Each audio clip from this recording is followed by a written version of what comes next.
Hey everybody, welcome back to Check the Gate, a Film Lovers Deep Dive. I'm Bert, and as always, I'm joined with Brandon. Hello. And Michael. Hello. Michael has decided that he would like to take a step back from the podcast a bit and be a little bit less on the microphone, but will still be here to chime in as he feels necessary, but is going to take more of a producing role, making this sound nice and pretty, getting stuff out on time, jazzing it up. And for that, we're excited about that. Thank you, Michael. Hell yeah. Today, we are doing our second spooky film, the 1984 classic A Nightmare on Elm Street, which is about teenager Nancy Thompson must uncover the dark truth concealed by her parents after she and her friends become targets of the spirit of a serial killer with the bladed glove in their dreams, in which if they die for real. Brandon, I was shocked to find out that you had never seen this movie, or any installment. Yeah. What are your thoughts and opinions on this 41-year-old movie? Be very nice. Be gentle. It's my baby. You know, I have failed to come up with like a good feeling. I don't know. This movie was kind of hit or miss for me, right? Like there's some really good parts, and then there's some just like corny ass cut it out. Like we didn't need that at all, right? No. But I thought there was some positives and there was definitely some negatives, but it was fun. It is interesting watching the evolution of this character because obviously, you know, Freddy Krueger is a very iconic image of just any horror film genre in general, but also just like a slasher film icon. Put it on your Mount Rushmore, whatever. But just like he's only in 7 minutes of this movie. Like when you and it's all really at the end, right? Yeah. Like whereas the more the movies come out, he is obviously more of the vocal character. He's not silent like Michael or Jason. He becomes more of the one-liner wisecracking Joker, if you will. And in this movie, it's interesting just watching him mainly through silhouettes, or mainly just like instead of the E.T. hand wrapping around the tree, it's the razor glove scraping against like boiler room steel. That sound effect though, come on, we got to work on so that. Good. That's so terrible. Just like what is that noise? That's not what metal on metal sounds like. I will say that they figured out by the second movie. We actually get more of a scraping instead of more of just like a click, but it's still like the weird scraping stuff. Add a little sparks to shit that's coming off. Dude, if there's one thing they nail, it's his aura going forward. Like I will say though that when you said that he becomes like a more one-liner, like, you know, I can actually see that, like, you know, as he's like wrapping his claws or whatever around something, and you know, a nice little whisper one-liner. Like I could see that would be becoming. Yeah, I mean, like him on the phone with his mouth as the phone, just being like, "I'm your boyfriend now, Nancy." That part, like come on, that was dumb. We didn't need that. You don't like the little robot tongue come out and just lick her mouth just a little bit? No. Why?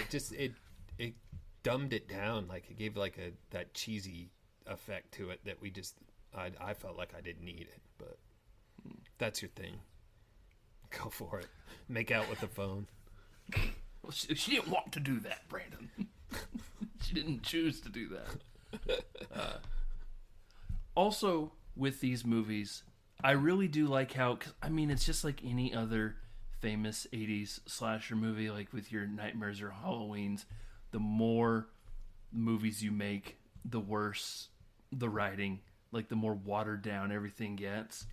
But at the very least, with this Nightmare franchise, you still have that entire, the main element to this is that he kills you in your dreams.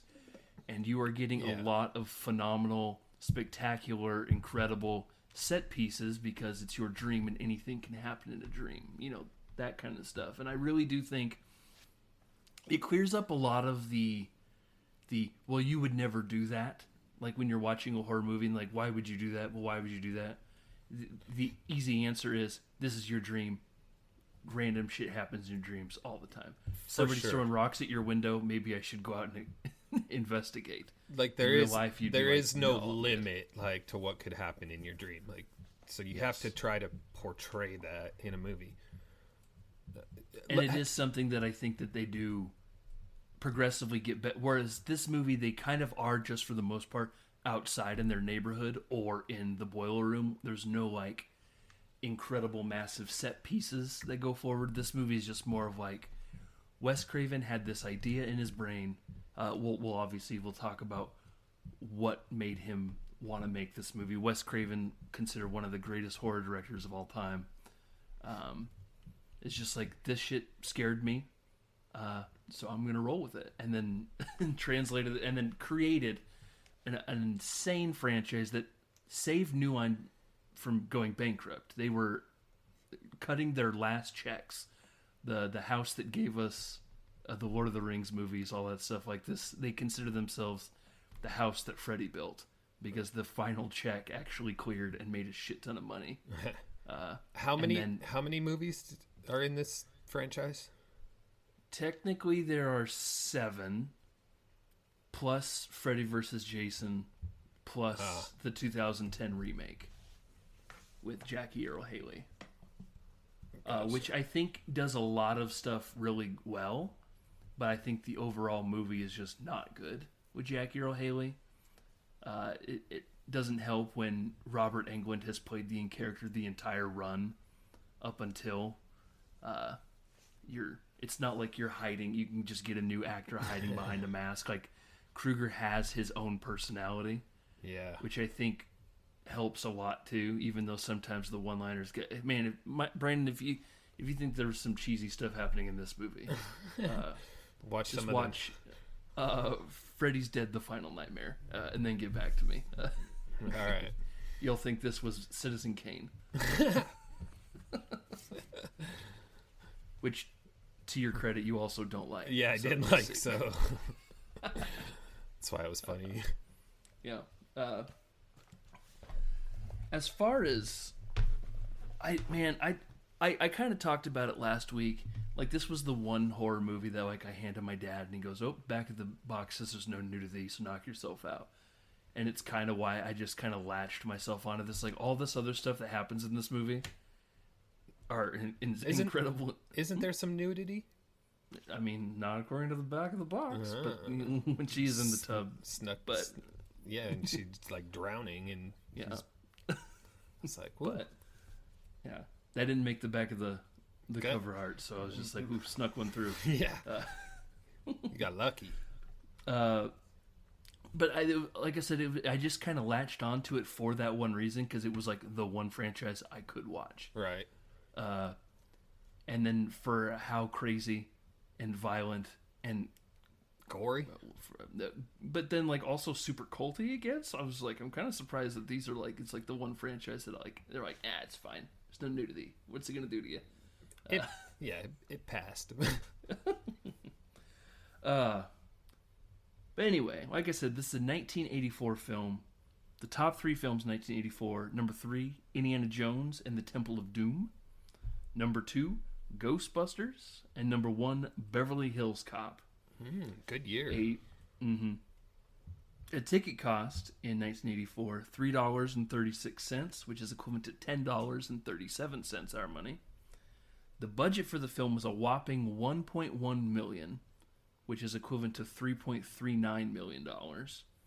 And the box office for this rated R slasher film grossed $57.1 million, which is equivalent to $176.1 million our money. Damn. Which doesn't sound like a whole lot compared to other movies that we have done, but like for a struggling studio, this paid off a lot of bills, and this isn't even talking about merchandising. My God, Freddy was on everything. They have a few documentaries about just like the phenomenon that is the Nightmare on Elm Street franchise, and it's just insane how they were like making plushies, toys, pillows, bed sheets, like all the stuff like directed at kids. Yeah. While also being like, this is a child murderer. Yeah, I mean, this movie came out 2 years before I was born, so like it was in its heydays, like as I was growing up, right? So I distinctly remember all the merchandise and posters. I mean, it was posters at like Burger King or McDonald's, you know, like promotional stuff. Like it was everywhere. The franchise. I mean, not this movie, but I had a poster from the second movie, like the Freddy's Revenge, Nightmare 2, Freddy's Revenge, like hanging up over behind my bed. And my roommate is like, "Why do you have that?" And I was just like, "Oh, he keeps me safe at night while I sleep." And he goes, "I've never seen these movies, but I don't think that's how this guy operates." See, and maybe you can explain the phenomenon of of just like the idolization of this guy. Like I don't get it.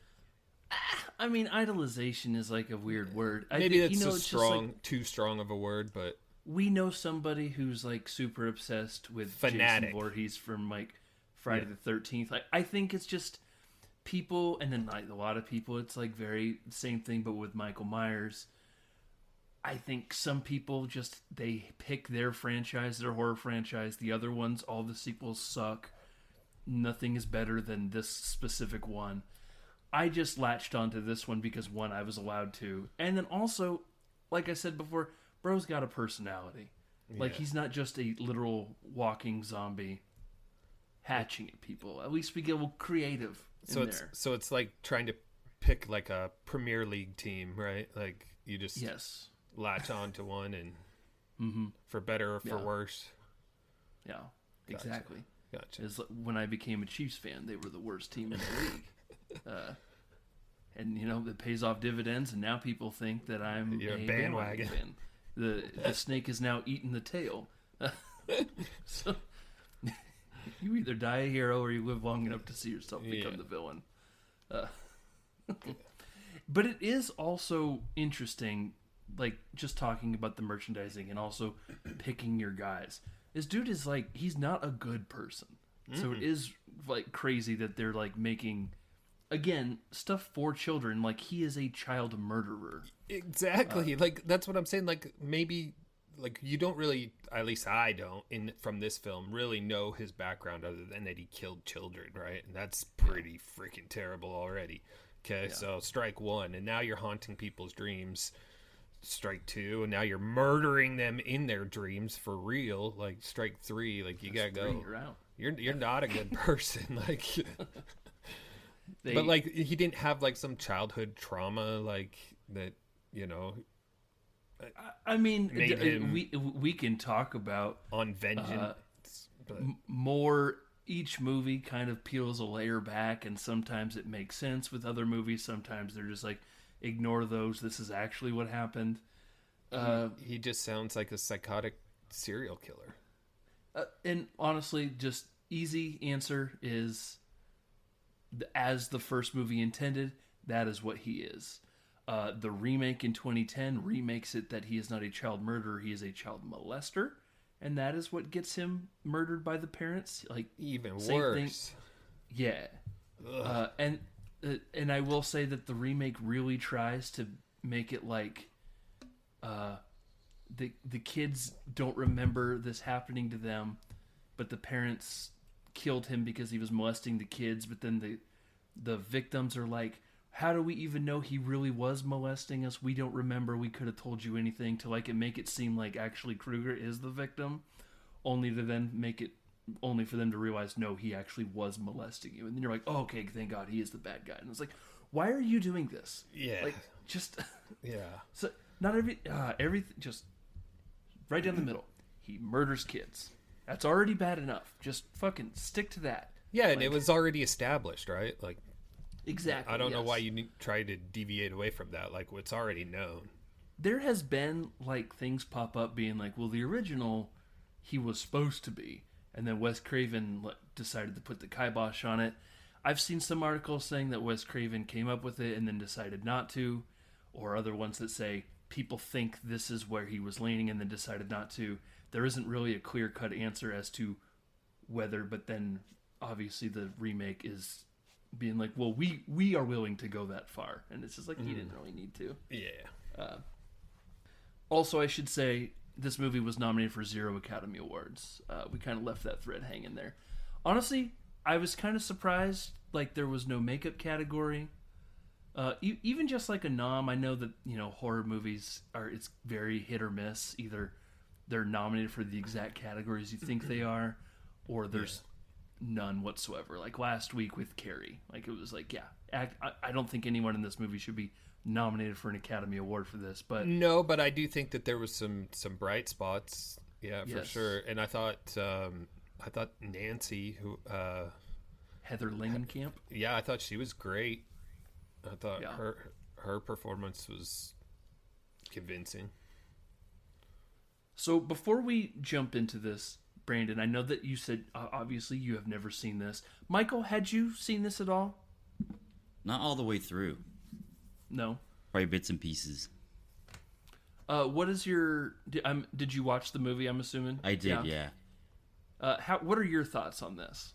It was obviously very 80s horror kitschy. I enjoyed it, but yeah, there were some unnecessary parts. Like, it says there's no nudity, but that, like you guys were talking about, like that part caught me off guard. I was like, oh, that didn't seem like it was necessary. I mean, she is in the bathtub, so continuity, like, I get it, but I'm like, that didn't seem. And then the tongue through the phone thing, I totally forgot about that scene.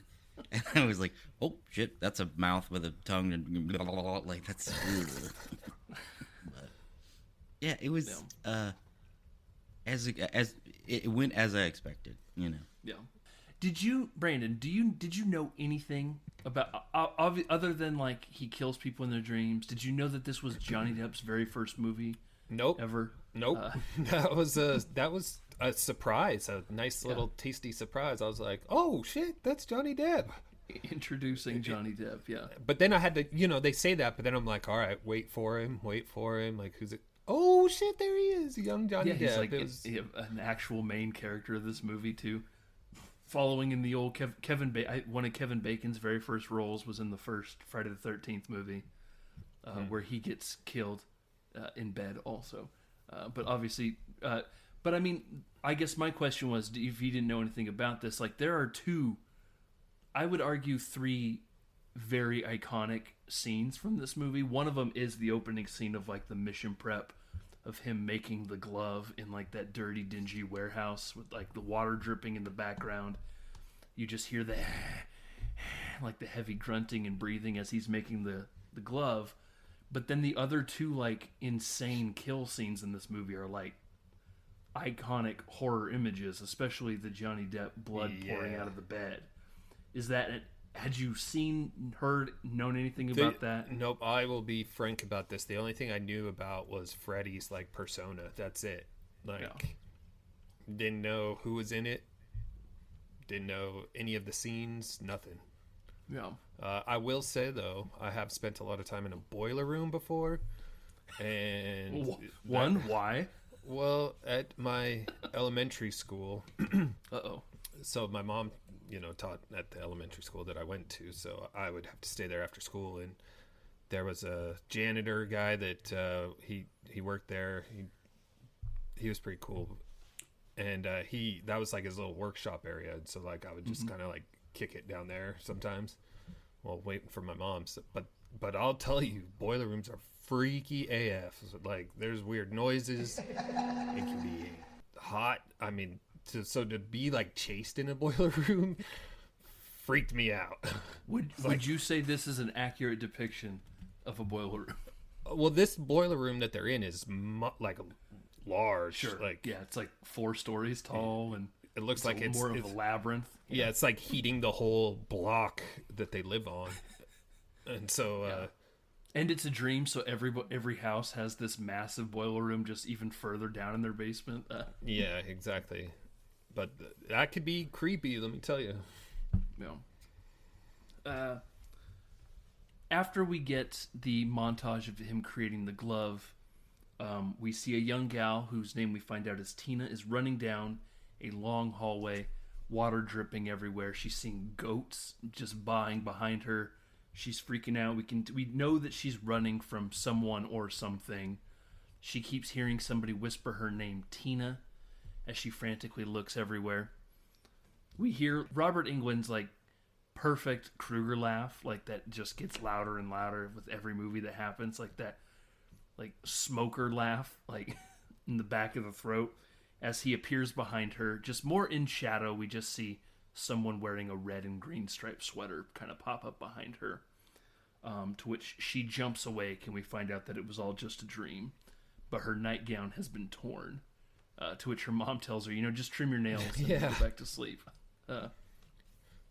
You say that bear claws? These monster hooks. Yeah. We get a couple creepy kids that next morning singing 1, 2, Freddy's coming for you, which is a very famous lullaby. While Tina and her friends, who we've already said one is Johnny Depp and the other one is Nancy, played by Heather Langenkamp, who's pretty much telling them that she had a terrible dream. She's freaking out about this dream. She can't stop thinking about this guy. Johnny Depp is kind of like passively just like, hey, just if you ever have a bad dream, just tell yourself it's all a dream. That's what I do when I have one. And then he like takes off running for school. But she's like, wait, go ahead. Aren't they like 15 years old in this? Like that's. I mean, their characters are supposed to be in high school, but they're all in their 20s. Right, but the characters, I think they say like Nancy's like 15 years old, or Tina was like 15 years old. Yeah. I was like, who's running around? Like, where's the parents? Well, the parents are all alcoholics, Brandon. We they're see like that in the movie. They're like all calling each other at midnight and like. The parents are all fucking dealing with their own trauma of like vigilanteism of lighting a man on fire who is killing other children. So they're honestly in their own like weird nightmare movie in and of itself. Yeah. Which, by the way, Heather Langenkamp's mom in this movie, played by Ronnie Blakely, who was the musician who gets gunned down in the movie Nashville that we did for the AFI podcast. Yeah. Who is from Nampa, Idaho. Academy Award nominated actress Ronnie Blakely. It's literally the only other thing I've ever seen her in. That's cool. Tie it back to the AFI. Yeah. That night, Tina, keeps stressing that she doesn't want to go to sleep without anybody, so she has Nancy and Johnny Depp stay the night. We get that really comical scene of Johnny Depp trying to lie to his mom, saying he's staying at his cousin's house at the end of the airport. So he's like playing the soundtrack of like airplanes taking off, but then also other noises. It's his tape that I'm assuming he uses all the time, and then it like goes right into like gang attacking and like cars screeching and collisions, ladies screaming, goes, "I gotta call mom." Yeah, I'll call the police. Like. Yeah. I think there's been an accident. Oh wait, nope. He's like, that's when I stay at Gary's house. Sorry. Yeah. He's like, can't go over to Gary's house.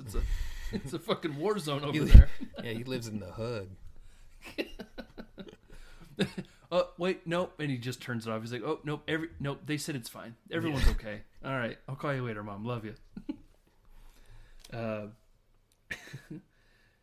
Tina mentions that she's been seeing this guy in her dreams. Like, I can't stop thinking about him with these terrible, like, long nails on his hands, to which Nancy's like, oh, that's crazy. I'm having the exact same dream. But also, like, says it super nonchalant. Like, yeah, I mean, he's wearing, like, a dirty old hat and a Christmas sweater. And he's got, like, they're not even, like, nails. They're, like, knives on his... And, like, Tina's like, this doesn't Me worry too. you. Like, this doesn't freak you out at all. Let's high five. Caca. End scene. Suddenly we hear what sounds like nails on a chalkboard coming from outside. It's the sound that we know from earlier in the movie of the claws scraping against boiler steel. They go outside. Johnny Depp is trying to like puff his chest out like he's gonna knock some guy in the head. Only for Tina's ex-boyfriend Rod to come out and tackle him say everything's okay, and like, dude looks like he's right out of The Outsiders. Like, yeah, exactly. You know, he's got the weather jacket, he's got the pompadour. The only thing he's missing is like a little toothpick sticking out of the back of his mouth. Yeah, or like the movie Grease. Yes, he's snapping his fingers. That's how we West knew he was Side coming. Story. Movie tropes. He's like, hey, I'm here to talk with Tina. We're going to go make up. You know, cut to Johnny Depp laying on the couch listening to them have very loud sex. At 15. Yes. They have finished, to which Rod says, are we okay now? We're okay. We're not going to fight anymore. She assures him, no, we're okay. And he goes, good. No more nightmares for either of us now. To which she goes, hey, what's that now? You be having bad dreams too? He just immediately falls right to sleep. The old, what's up, Brandon? You keep shaking your head. I'm like, no, neither of them thought that was weird. Again, hello? Like, we're having the same dreams? Now, he didn't say the same dreams, even though he did. Yeah, but was using, like, the claws to, like, scrape stuff. Clearly taking inspiration from other things. Yeah. But I like how he's like, yeah, no more nightmares for either of us. Immediately rolls over and falls asleep. She's like, oh, okay, well. Later that night, Tina is awoken by hearing noises outside. You know, to which she goes up to the window and sees that there's somebody throwing rocks at the window. Only for one to get thrown so hard it, like, cuts halfway in. While this is happening, we're also cross-cutting into Nancy's room, who is staying in actually Tina's bedroom, where we see, like, that bubble wall is coming out of, like, Freddy pushing himself through, like, that. It's like they use a specific material. It's like there's latex. Yeah, that somebody's literally just pressing their face up against to make it look like it's trying to squeeze himself out of this wall. But it's a practical effect. One thing that I applaud in these movies, I'd say the first 4 or 5 of them, for the most part, use practical effects to the best of their ability. Imagine really bad 80s CGI in this movie, and how much more chintzy this movie would look even more if they weren't using those practical effects. Yeah, because those are pretty awesome. Like, and I feel like they fit. You know, like they did them at good times. Like that one that you're saying, like the face poking through. Mm-hmm. It's really good. Some of the bed shots, when they're like sinking through the bed, was cool. You know, like when Tina runs out of the house and she's running down the alley, and we get that shot of like Krueger walking down the alley, spreading his arms out. Yeah. They literally just have like men above on fishing poles, like marionetting these giant long arms that are coming out, scraping the walls. He vanishes and shows up directly behind her. And then he's just like fucking with her. He's like, hey, Tina, watch this. And like cuts 2 of his fingers off. And then we get like the green blood that spurts out a little bit. She freaks out, goes running back into the house, only for Krueger to then tackle her. Cut to Rod waking up and seeing that Tina is in bed, thrashing about. We can see that there's somebody on top of her. We're kind of like under the covers seeing Robert Englund on her, but then also cutting to out where we can see clearly there's a struggle happening, only for the sheets to get pulled back and 4 razor blade slices go down her chest. And this is probably the other iconic death scene in this movie, where they're not just on a set, they are on a rotating set where everything is nailed down. Camera is fixed. Rod is not there. They superimpose Rod in later. The room starts spinning, which is how she ends up going to the wall, flipping up the wall, and then onto the ceiling. The camera is still in its main spot, and that is how we get the effect of her rolling across the ceiling, getting blood everywhere, only for it to then snap back, and she just falls perfectly onto the bed while Rod is screaming, what the fuck is going on? Very cool. Yes. And you gotta check out some of these because they'll show like the hard footage of them filming the scene, where the room is just spinning and she's like just rehearsing how she's gonna roll over everything. Okay, now you want to avoid this because obviously there's a giant light fixture in the middle for how do we hit this to then roll, and then we can organically move around so we're not just like flying into furniture that's nailed everywhere. Just phenomenal camera tricks they use with this. Nancy and Johnny Depp burst in the room. What the fuck is going on? Obviously they're seeing this horrific scene of, a bloody Tina just strewn about the room. The window's open. Rod has fled the scene. We cut to this at the police station. We find out that Nancy's dad is the police chief, who is, obviously being... it's clear that the parents have divorced, and he wants to know why she's hanging out with her friends on a school night, staying the night, only for her to just be like, we were staying the night because she was terrified of falling asleep. She dreamed that this would happen, and they're like, well, honey, Rod killed her, to which she says it wasn't Rod. She never once believes for a second that Rod did this. No. Which I do find kind of odd.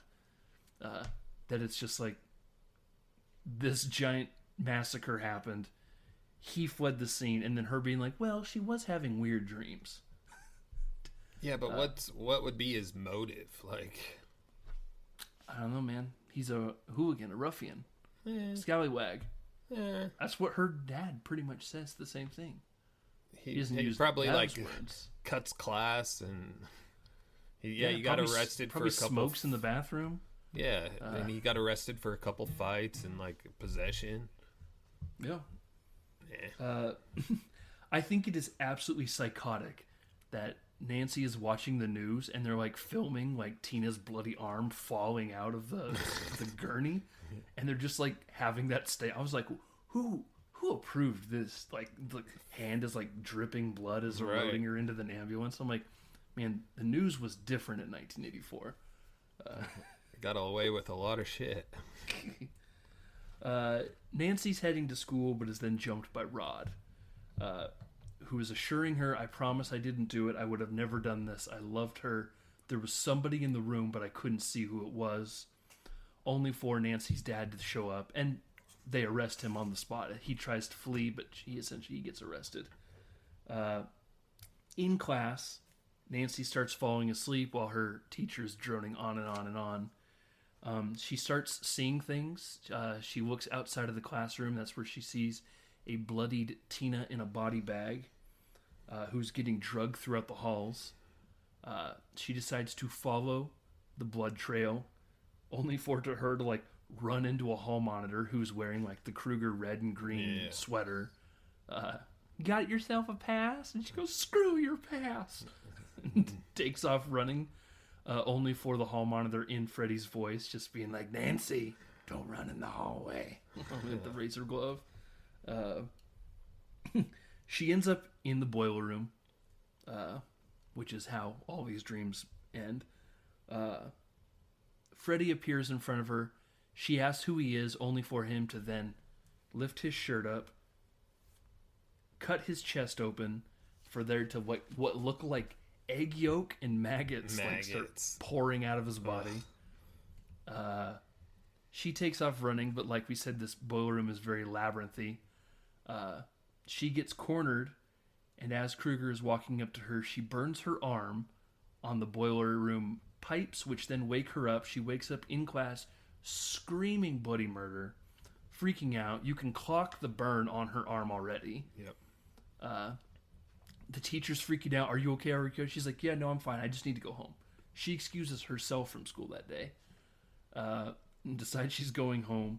As she's leaving, she feels the burn on her arm, looks down, and we see that she burned herself in her dream, but it affected her in reality. She then goes to Rod to try to get some answers. But again, Rod kind of doubles down, saying, I didn't see anything. I know somebody was in this room. I could see that she was with somebody, but I couldn't actually... Honestly, it was actually more like he was invisible. And in fact, I saw these 4 razor blades cut her chest, but I couldn't see by who. But it reminded me a lot of this guy I've been dreaming about lately. And Nancy's like, bingo. That's him. We get the scene with Nancy in the tub, where she's lounging, taking a bubble bath. You know, her mom lets her know, hey, don't stay in there too long. If you fall asleep, you can drown. It happens all the time.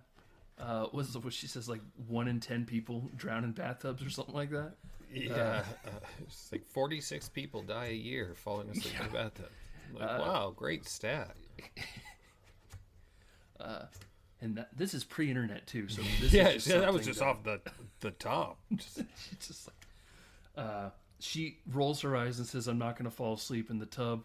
Cut to her immediately closing her eyes, and we get that. Another, honestly, I keep saying it, but another iconic shot of the glove raising out of the water,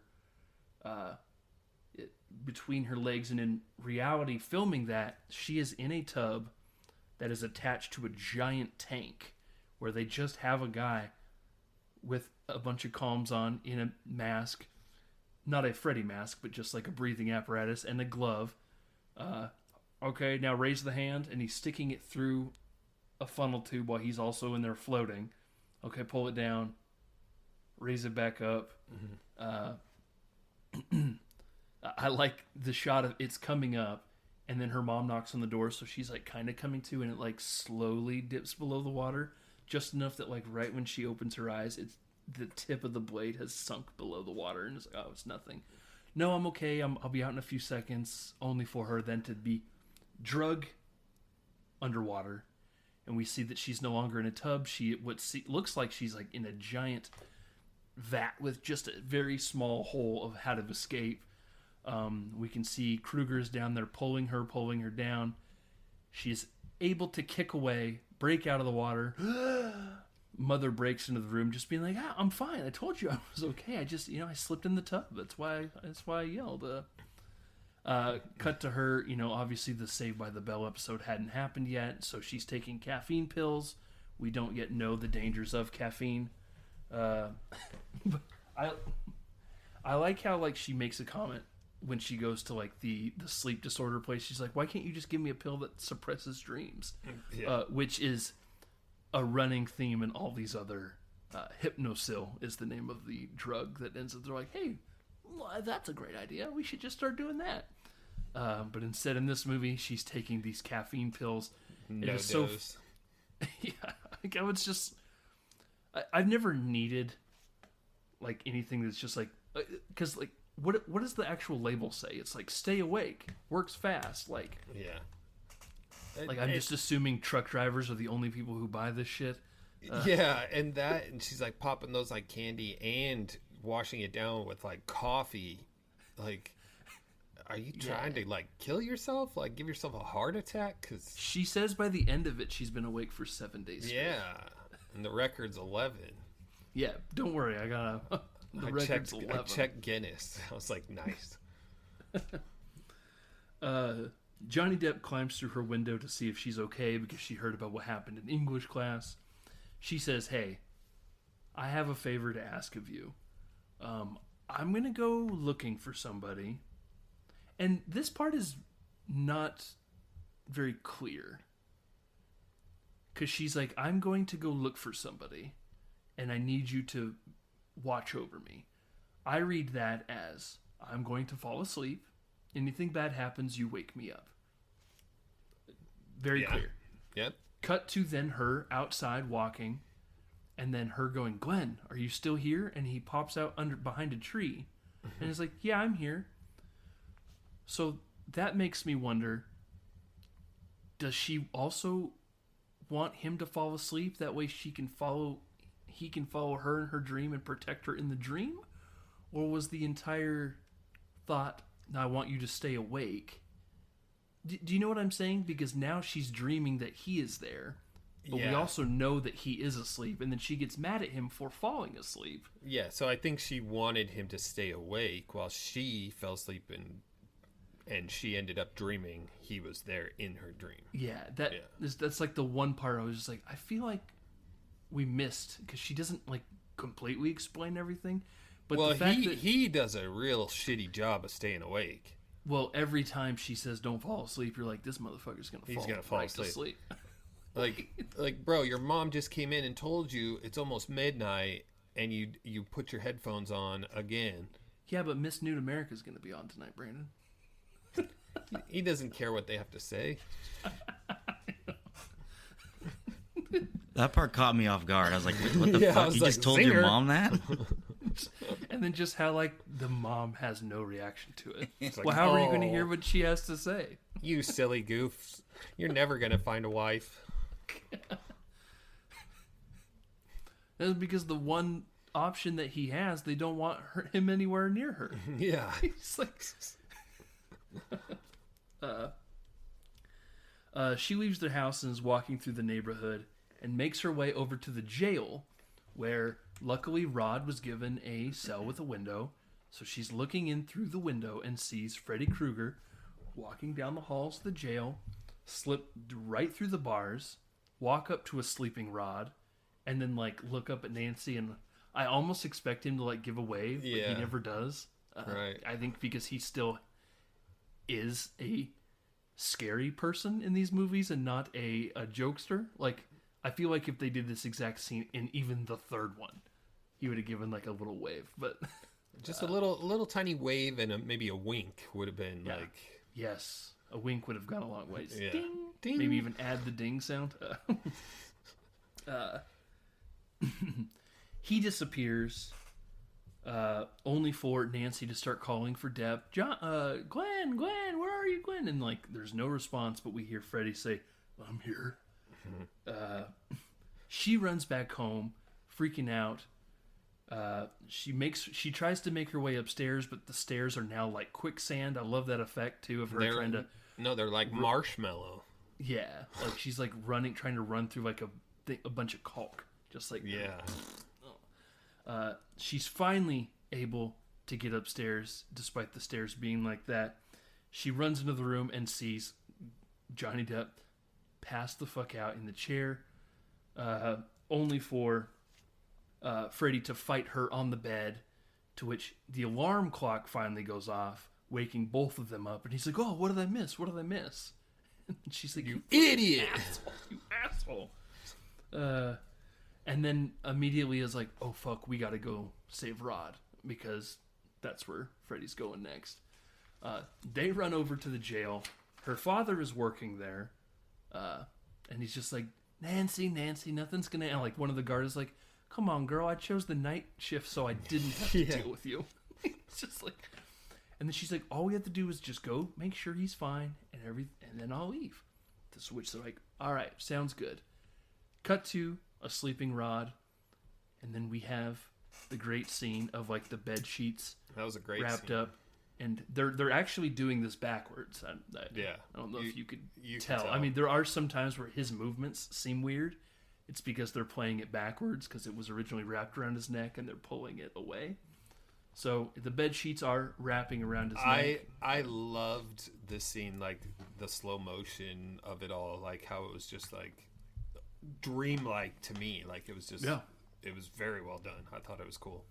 Very tense too. Yeah. Are they going to get there in time? We know they aren't. Like, it almost seems like he's waking up as he's getting drug over to the window and pulled up over to the window, right as Nancy and her dad walk in and see him hanging there. They cut him down, but it's too late.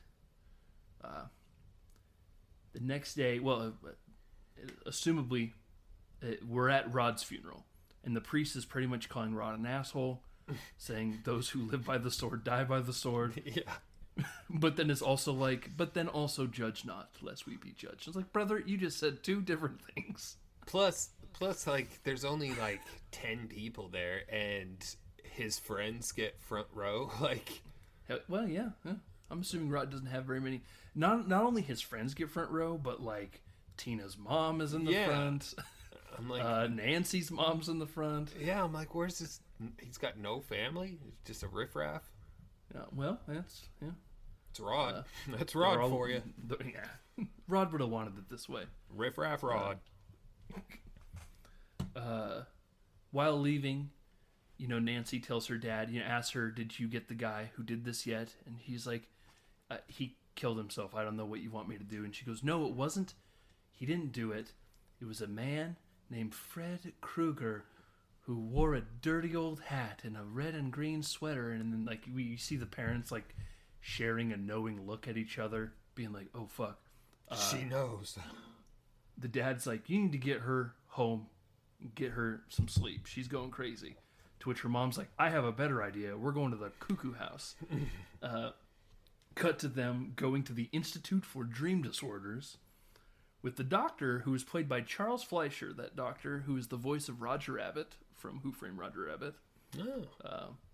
Probably didn't recognize him because he didn't go... The doctor and her mom put her under and are going to watch her sleep.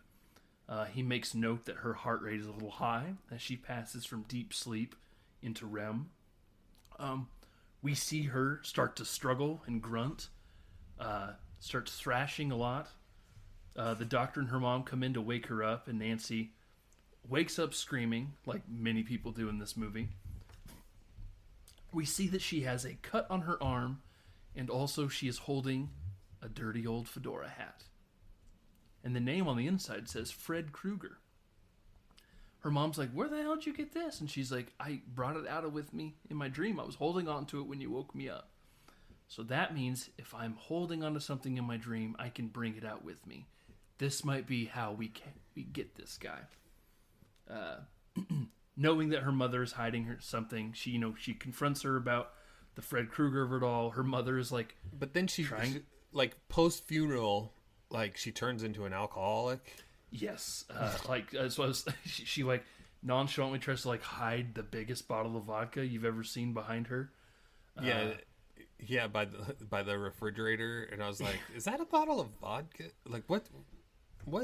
From this point on, her mother is either wasted or is chugging vodka. Yeah, I thought that was just kind of a little weird, like side story that.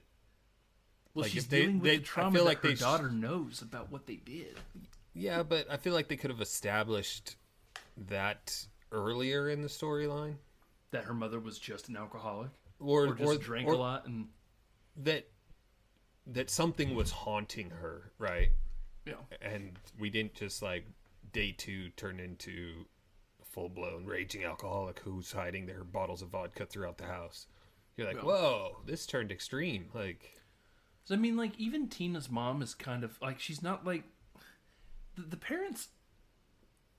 They're not like zombies, like, you know what I'm saying? Like, they definitely seem completely like mentally shut off from what these kids have even at all what's going on. Like Tina's mom is never home, taking random trips to Vegas with boyfriends. Yeah, and Glenn's parents too were just like, they live across the street and they're like not bothered by this at all, except for they just think that she's loony, that Nancy's loony.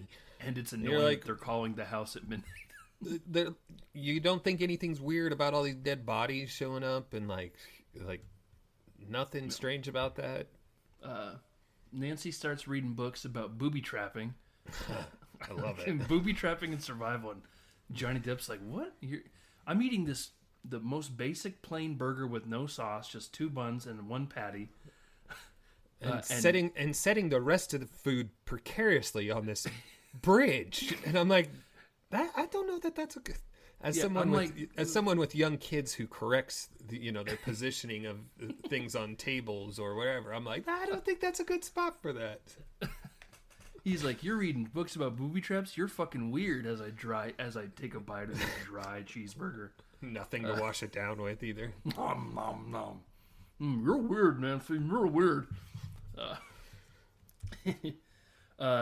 Nancy comes home and we see her mother is blasted drunk. She comes home, she finds out that all the house has all the windows have bars on them now. She's like, "Mother, what did you do?" And she's like, "I'm just trying to keep you safe, Nancy, baby girl. Why don't you come down to the basement? I want to show you something." And I'd be like, "No, I'm not going down there. Mom's drunk. Something's going on right now, and now she wants me to go in the basement with her. I'm good." She takes her down there, and she opens up their radiator, I'm assuming. Yeah. Or and presents and being like, "Hey, I've got a classic case of good news for you. you don't have to worry about Freddy Krueger because we fucking killed that guy already. Hands her a dirty rag that is holding the Krueger claw, and she lets us know that Freddy Krueger was a child murderer who killed 20 kids in the neighborhood, but got free because they failed to sign the search warrant, so he got all the evidence could not be used against him, was released on a technicality. All the parents got together and decided to track him down. We found him at an old boiler room where he used to take the kids he would kill. By the way, returning to the scene of the crime that you just got freed from. Interesting choice. There they locked him in and burned him to death. So you don't have to worry, baby girl. He's dead. To which she's like, yeah, cool. He may be dead, but now he's back and he's fucking killing us kids for what you guys did. Nancy calls up Depp and says that she has an idea of how to bring Freddy out. I need you to come to my house at midnight. And I need you to clobber the son of a bitch. And he's like, what are you talking about? And he was like, this is the part of the movie that gets really frustrating to watch. Even as somebody who's seen this movie a bunch of times, it's just like, nobody is fucking listening to her at all. It's just like, all she's saying is, come to my house at midnight. Daddy, in 20 minutes, come to my house. And he goes, honey, baby, you just need to get yourself some sleep. And she's like, no, I actually need the opposite. I need you to be here in 20 minutes. Okay, whatever you say, baby.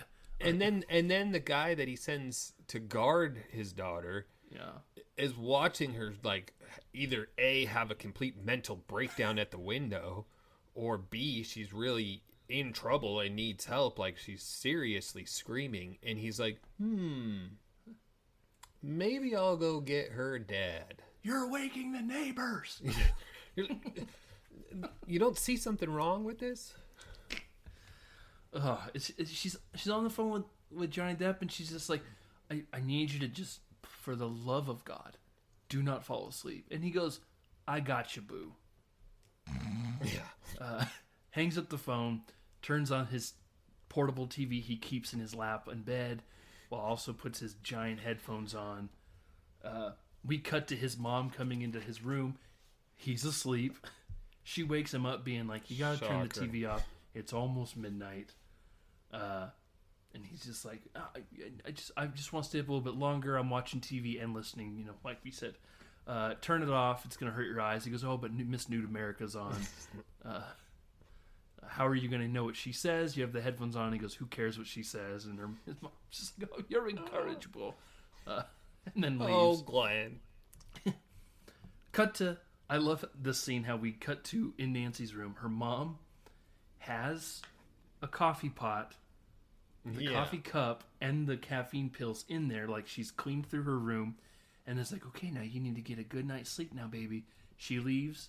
Nancy immediately gets up, pulls another Mr. Coffee out that's like brewing coffee. That's already brewed like half a pot of coffee, and the mom didn't like smell the coffee. Like, I love it. She's that just like toasted. And it's not a small coffee maker. No. It like takes up her whole nightstand. Like, she calls Depp's house, but you'll never guess he's asleep. So her parents answer the phone, and this is immediately right after her dad is like staring at her window, and her mom's like, "Stop staring!" And he's like, "Creep! I don't trust that girl." And he's like, "Glenn needs to stay far away from that cuckoo bird." Cut to her now on the phone, being like, "I need to talk to Glenn, and it's super private and very important." And the parents like, "Oh, these fucking teenagers and their very important, very private conversation." The dad is like, "Hey, guess what? He's asleep. You're going to have to call him in the morning. In fact, don't ever call again."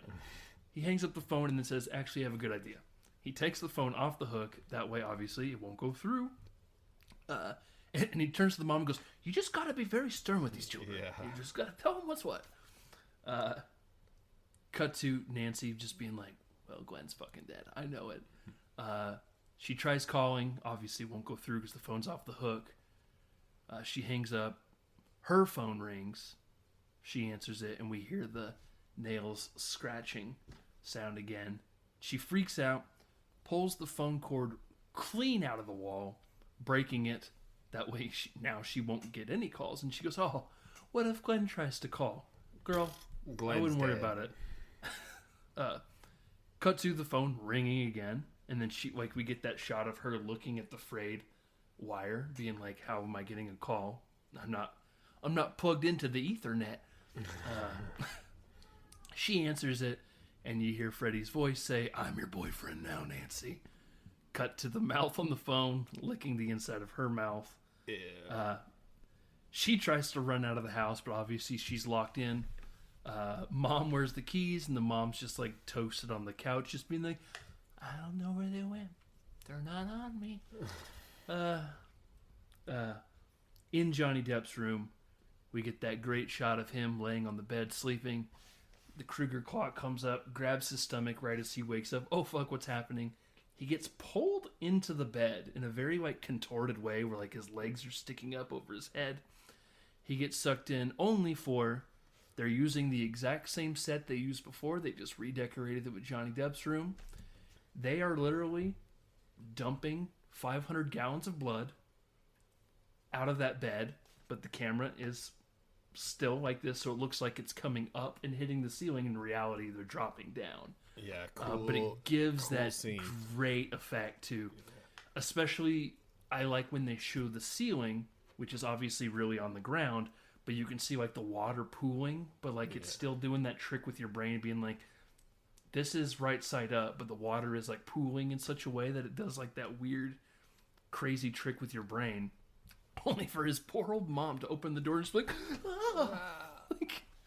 He just got juiced.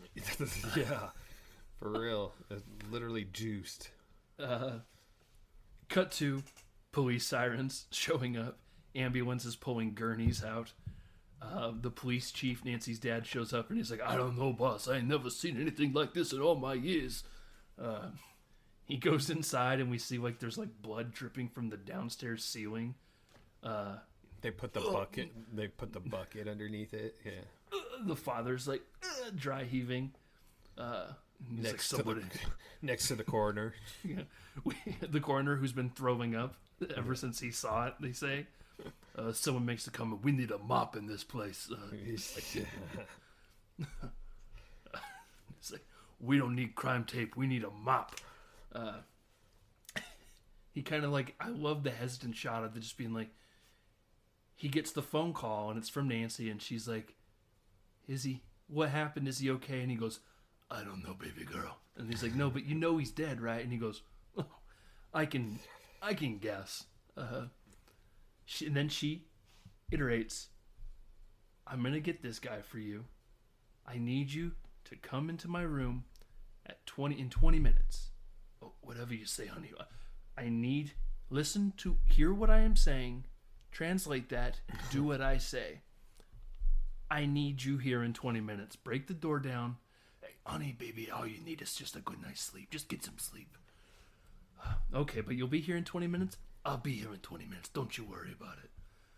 She hangs up the phone, and then he turns to the officer and he's like, can you just get a patrolman standing right outside the house?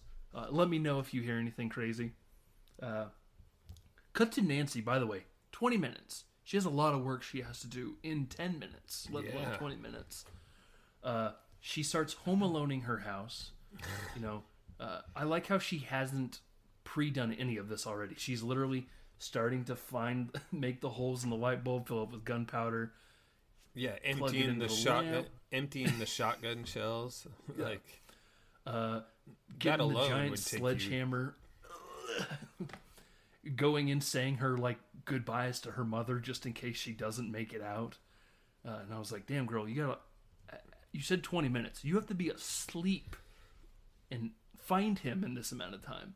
Cut to her laying down, synchronizing her watch for 10 minutes, doing a countdown. So she did all that in 10 minutes. Not bad.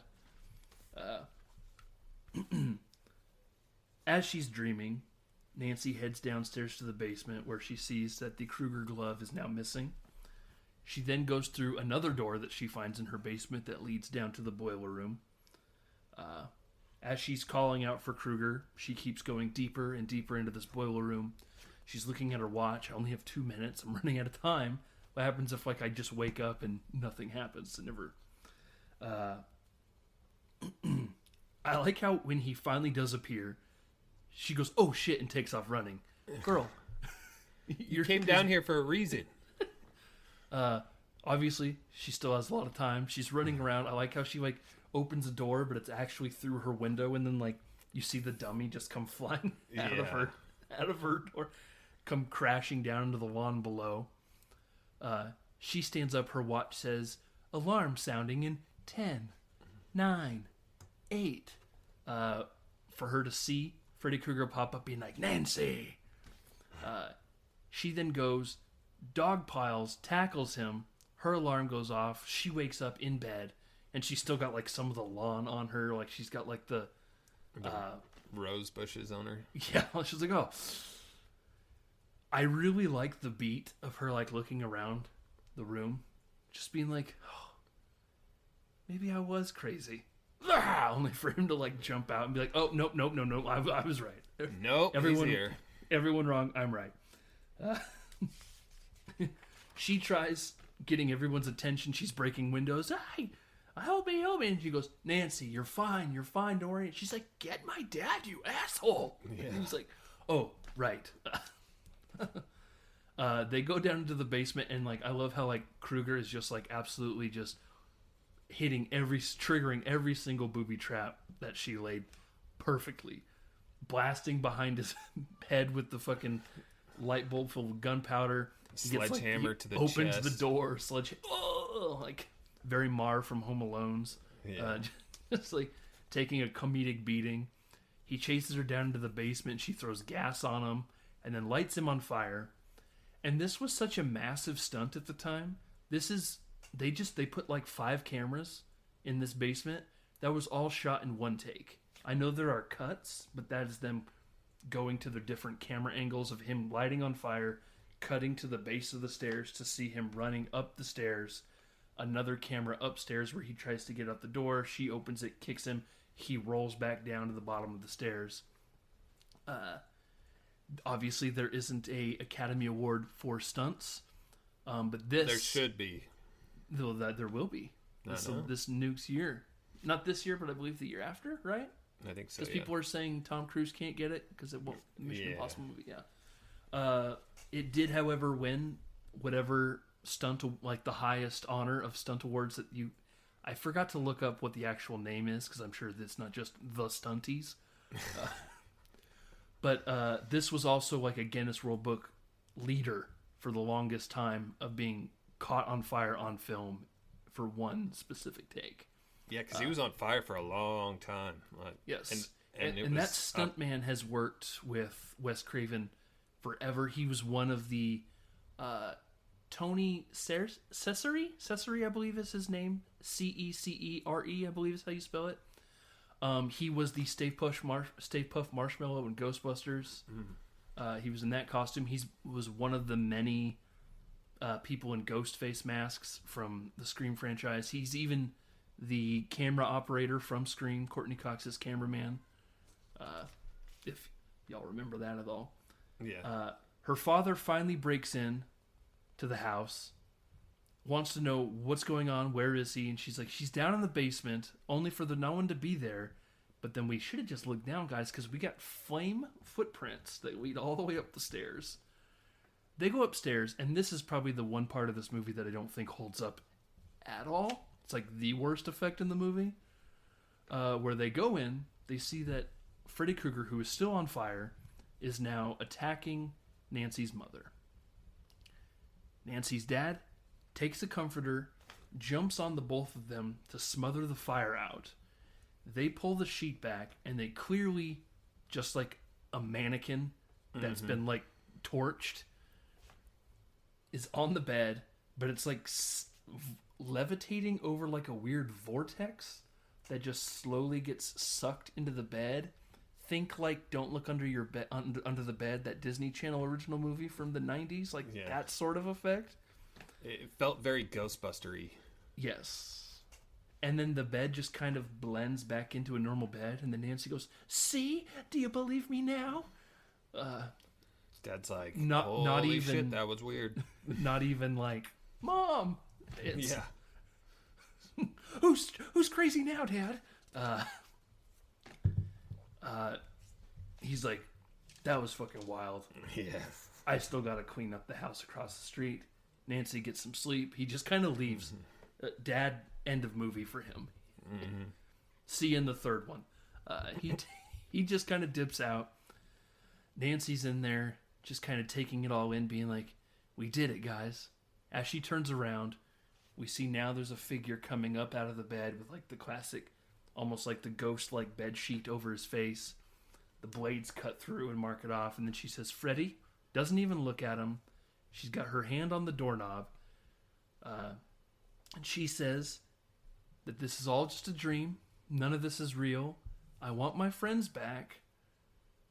I take away all the power I gave to you by being scared of you. Be gone.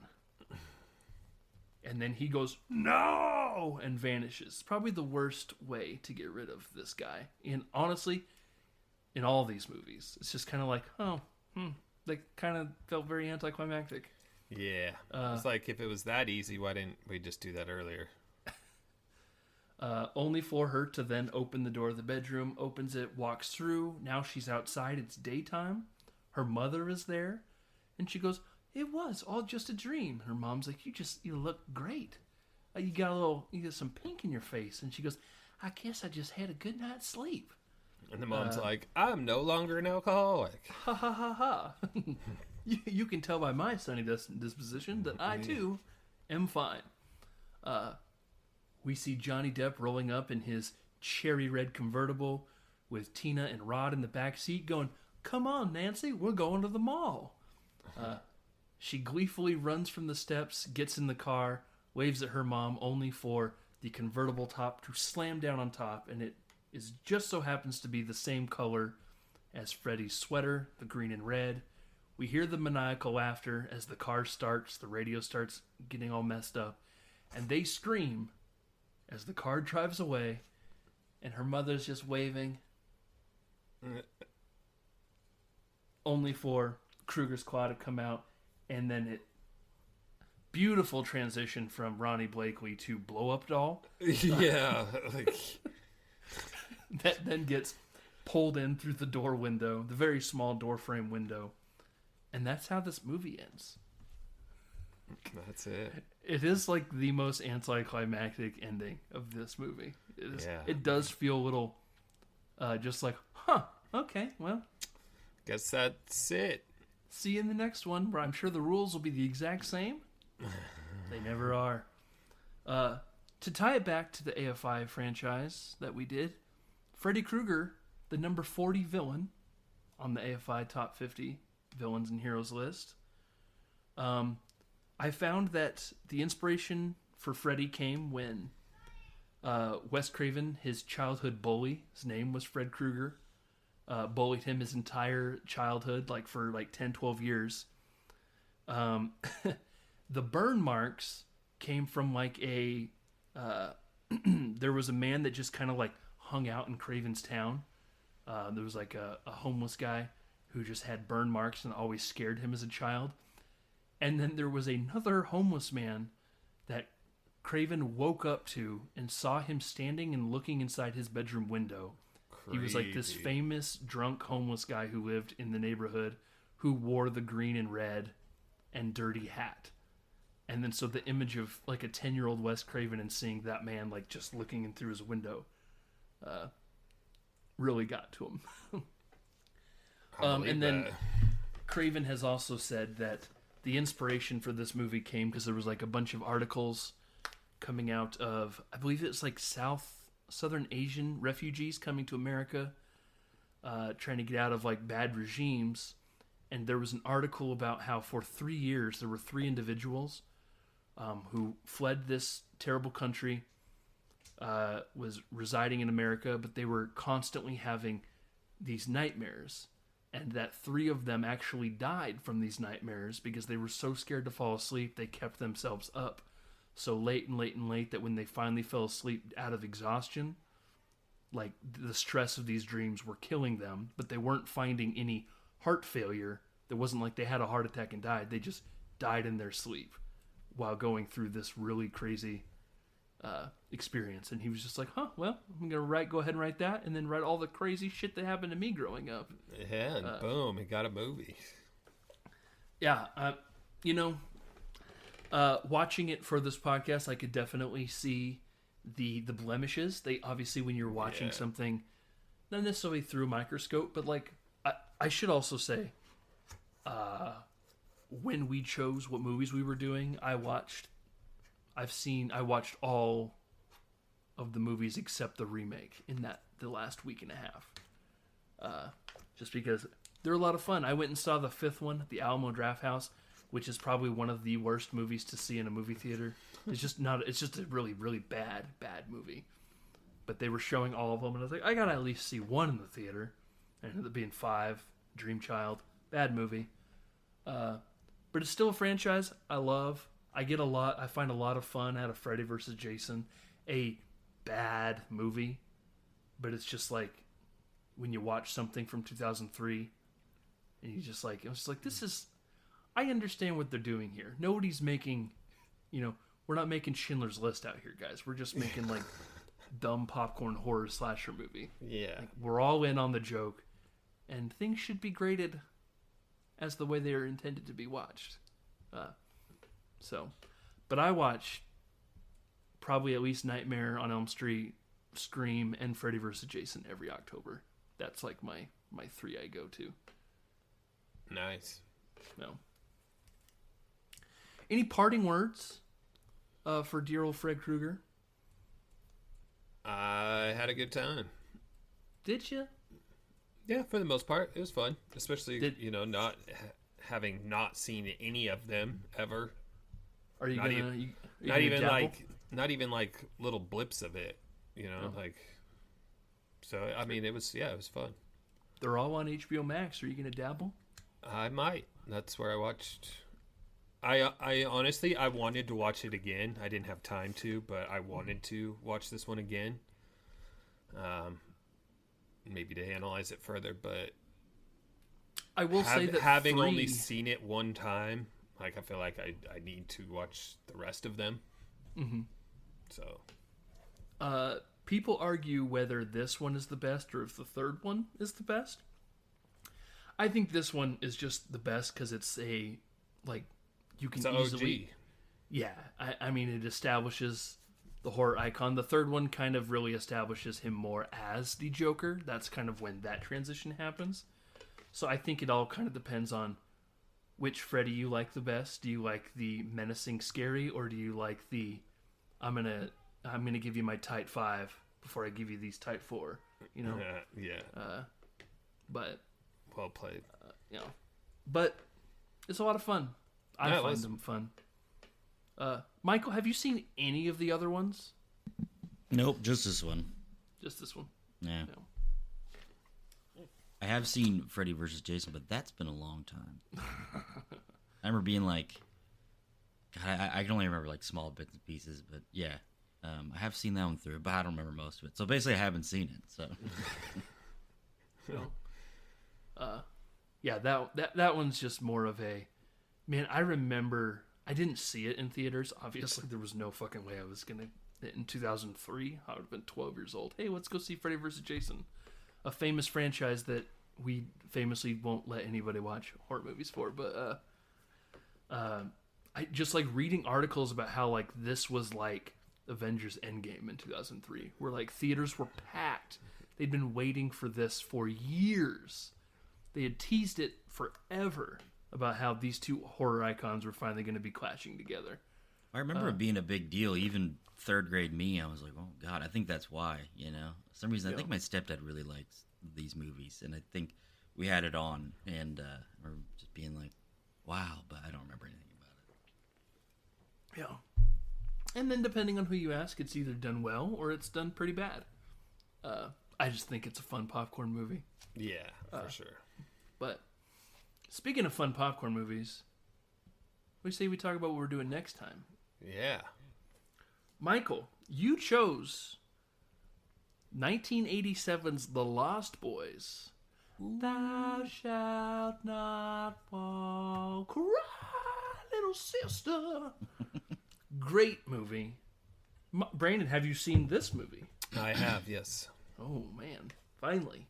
But I am excited to watch it again though, because it has been a while. It's probably it is such a fun movie. Going through, I haven't seen it in a long time, but this was like a it's a very quotable movie. There's some lines I say from that movie I say all the time. A buddy back home, Travis, that we all know, big fan of this movie too. We talk about this all the time.